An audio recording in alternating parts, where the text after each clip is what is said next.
in. We're doing this one last time. Evan Lazar here. This is it. We made it. Patriots are about to make a pick very soon. Their final pick of the NFL draft, pick number 242 in the 7th round. We've been with you going live, previewing every single pick, throughout the draft and here on day 3. So, Evan, let's just kind of size it up. This is where we are right now. Obviously, Mac Jones on day 1, Christian Barmore, Ronnie Perkins, day 2. Today, Patriots began their day with a running back, Ramondre Stevenson.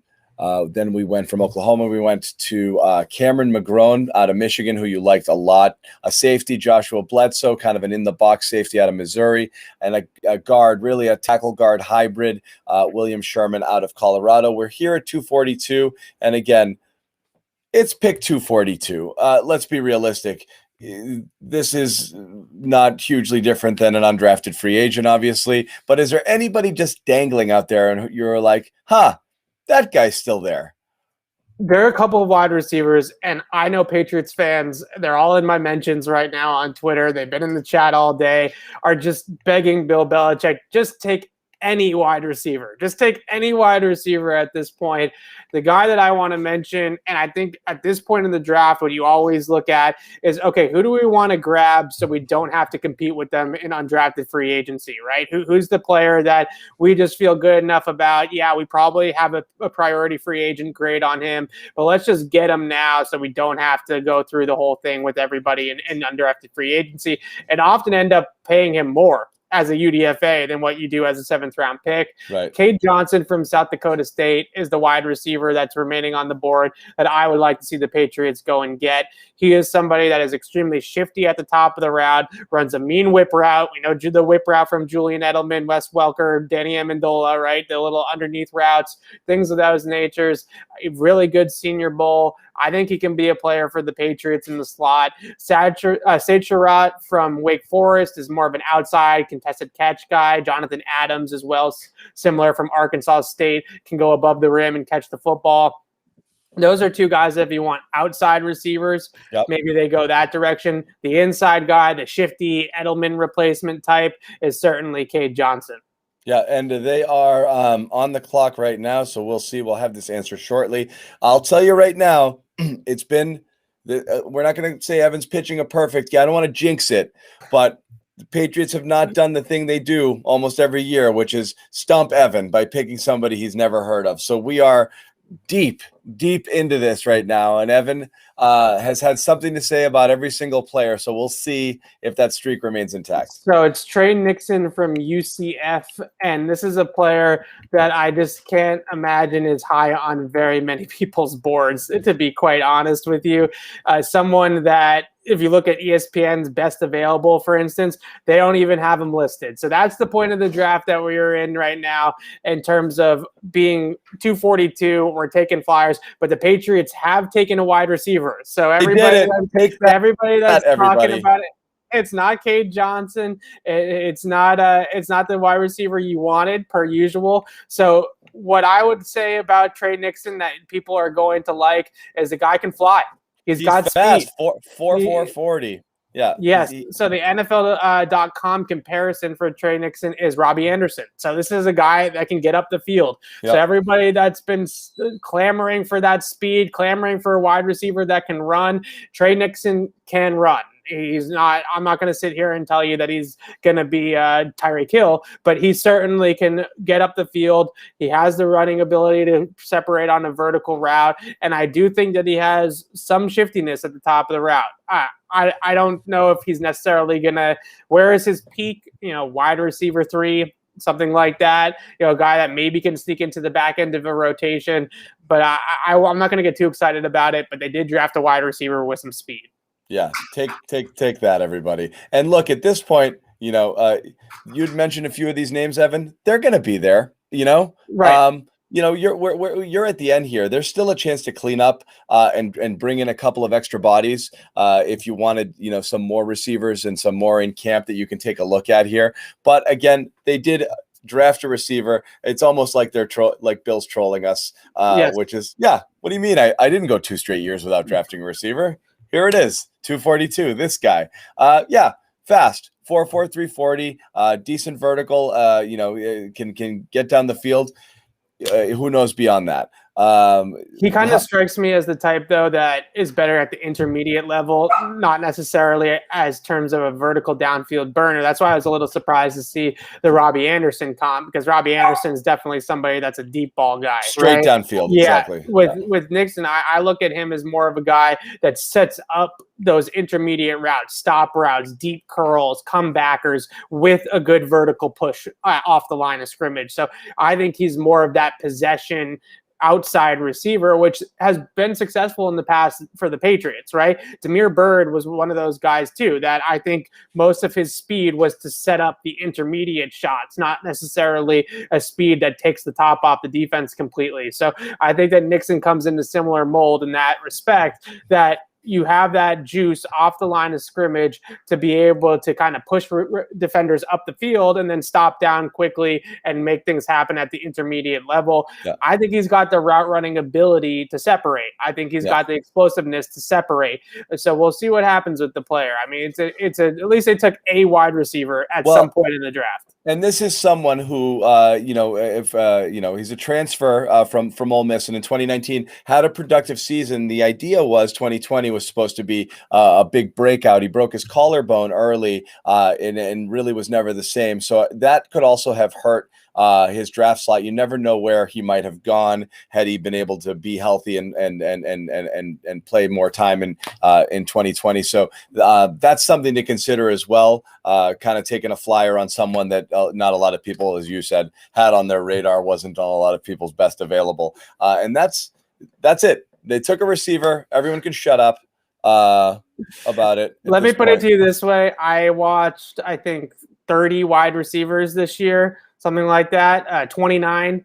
He was not one of them. So definitely not a player that was high on my board particularly. But you look at a player that has inside-outside versatility, 3-level speed, some short area athleticism, I think, and agility to open up at the top of the route. I think there's some potential here, and we're talking about a 7th-round pick. So when I say we are, and everyone in the chat, long shot potential. Everyone in the chat clamoring for Cade Johnson or other people, like, guys, you've been talking about this player. You've been talking about some players since the 6th or late 5th round, and they're still there. They're probably still there for a reason. So. The difference between Nixon and a guy like Cade Johnson, who I really like, Nixon's got speed. Cade Johnson's not a burner. Cade Johnson doesn't have the downfield speed that a guy like Trey Nixon does. So I actually think that in that respect, the Patriots valuing somebody that has some vertical burst and some separation ability, it's a nice change. The Cade Johnson is your Jacoby Myers, right? He's a guy that gets open with technique and savviness and route running ability. Whereas a guy like Trey Nixon is an athlete that has some true speed and separation. I'm rejoicing in this pick, Evan. I like it. Look, what did we want? Speed. Okay, you take a flyer on some sort of speed. I'm more than happy to grab a fast receiver here this late, and just who knows what happens at this. Right? Exactly. I think that sums it up perfectly. Yeah, there's no reason not to. So let's put a bow on it here, because now we have what we believe is a complete complete look at all of the Patriots draft picks. And, Evan, I am curious just how you feel about all of it. We did, talk about this last time we were up here, but now that you have a full scope of it, needs addressed versus needs you would have liked to see them maybe take a look at, opportunities left or missed on the table, anything out here. And again, this is the full board here. I really have no quarrels with any of the players themselves. I think all the players that they drafted over the last 3 days have things to like about them, have things that I see potential in, especially the 2 guys at the top of the draft. I think they did really well with both Alabama guys. Now, the concern that I have looking at the board is where's the corner and where's the true tackle, right? I think Will Sherman in the 6th round as a guard tackle kind of swing type of guy, we're really not sinking our teeth into that one too much, right? We're really not counting on that one. I know Michael Onwenu came out of the 6th round, but the likelihood that you hit on another Michael Onwenu, it's a pretty big long shot. So my one concern, I would say, or my one sort of knock on this draft is that they didn't hit on that outside corner. I think Bledsoe can sort of be that nickel slot guy at times, but who's the outside corner in this draft? Because that's something that I feel like in 2022 is going to be a concern. I think it's, I mean, you mentioned it, we've done so much talking over the last couple of days, but you did mention Jawan Williams as a possibility to be kicked back outside. I think he might be that guy. That's the most likely fit based off of just looking at the roster right now. It's the only thing that really makes sense. Yeah, I also wonder at this point, because I had heard that Jason McCourty was sort of waiting till after the draft to see how things shook out. And maybe he's still sitting there. Yeah, maybe now they didn't get an outside corner in the draft, and maybe they pick up the phone and get something done with Jason McCourty. Yeah. Right, and that's it. And now, other things to discuss. You're going to have your undrafted free agents, of course. So you're bringing some people.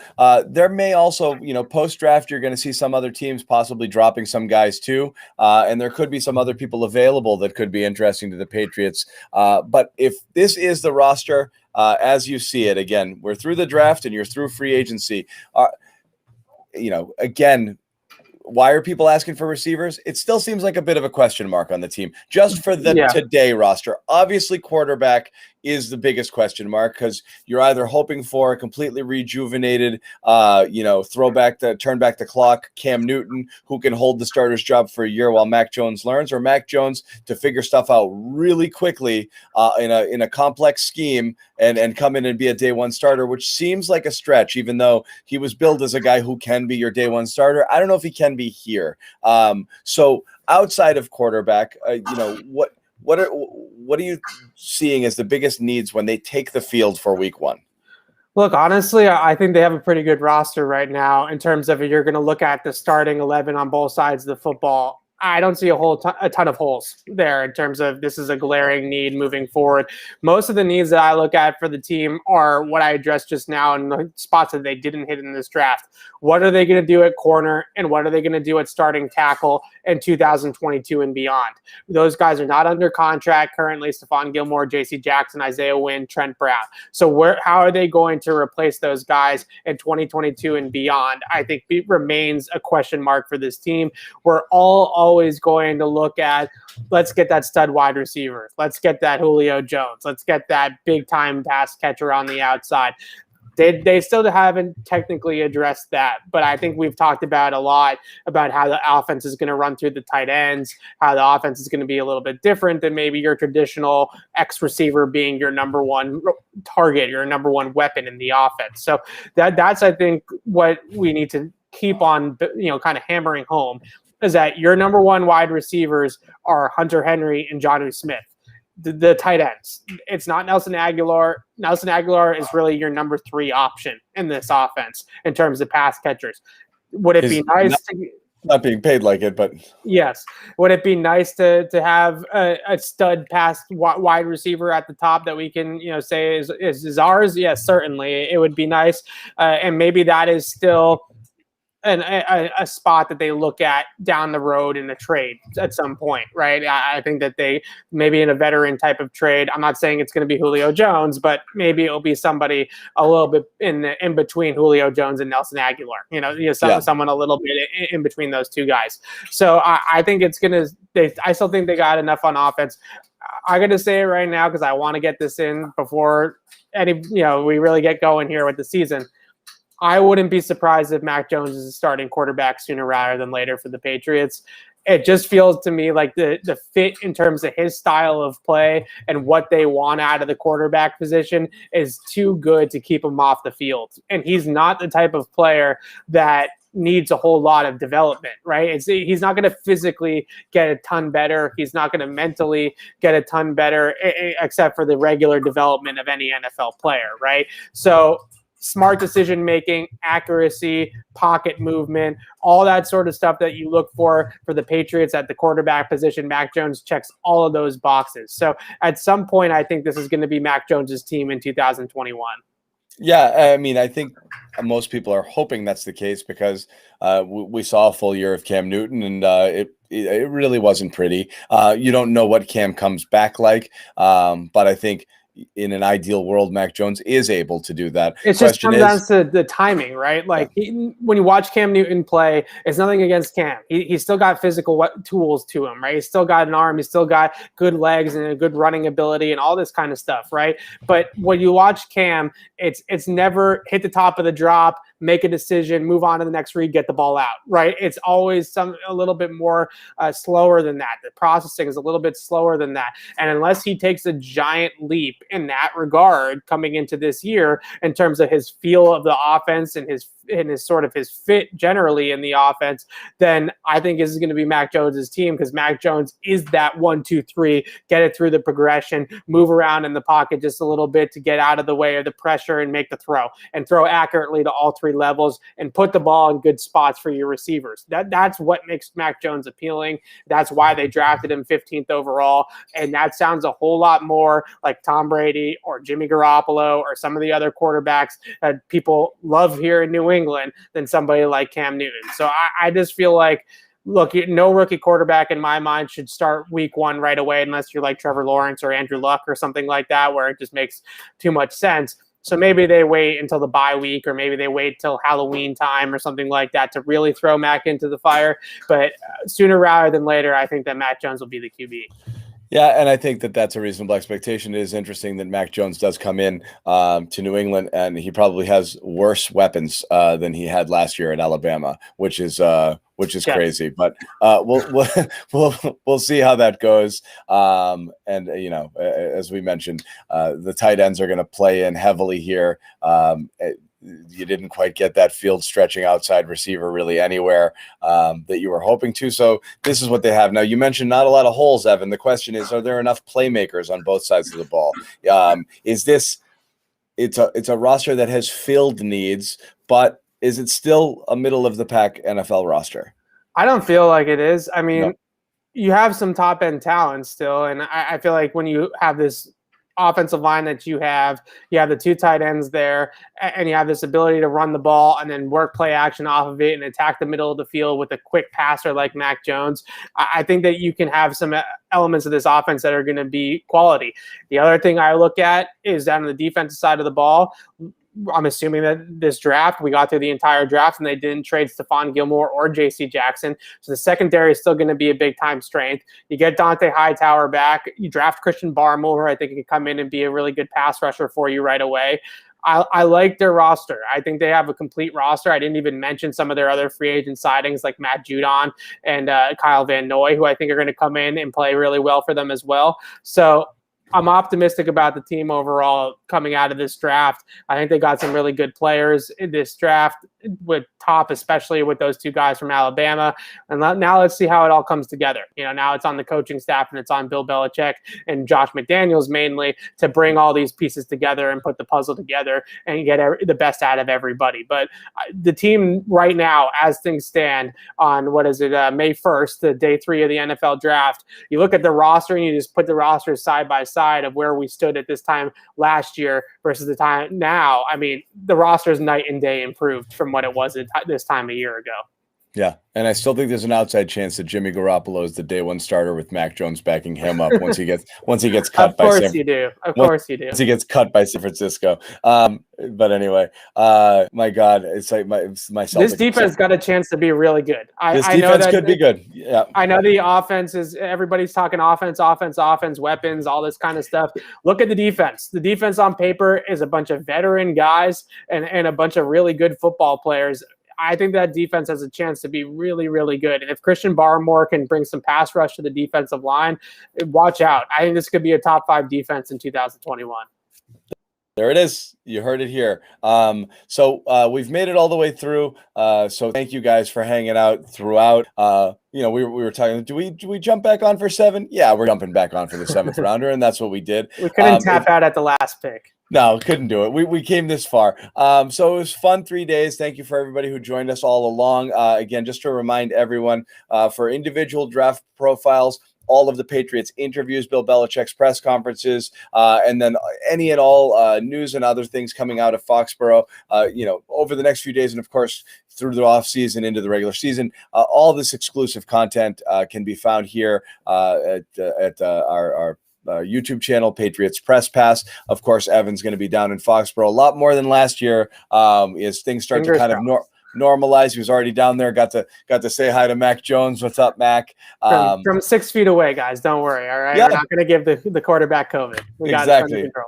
Very distanced, very cool. Even though, you got to think that Robert Kraft and Jonathan Kraft sent him upstairs to the vaccination site right after he did the little promo with the media. Yeah, right. No, the Krafts. This is their little binky here. I think they're very, very, very happy to have a quarterback. And they were beaming. But again, be down in Foxborough again, hopefully mini camp in June, which is great. Chance to see the team. Wait for that. A full training camp and a full year to kind of really get, get a look at all of these guys and see what kind of team these guys have. There should be some fun camp competitions, but again, long way to go. Still more time in the offseason. There still could be things happen. It is interesting. We didn't talk about it here. Patriots held on to both J.C. Jackson and Stephon Gilmore returning for next year. Would not be stunned if you have some sort of Gilmore extension coming down the pike at some point, but we'll see what happens with that. But as we said, all of that stuff and all of our draft profiles, every single player, Patriots Press Pass on YouTube. Thanks for hanging out. We're going to wrap it up here for Evan Lazar. I'm John.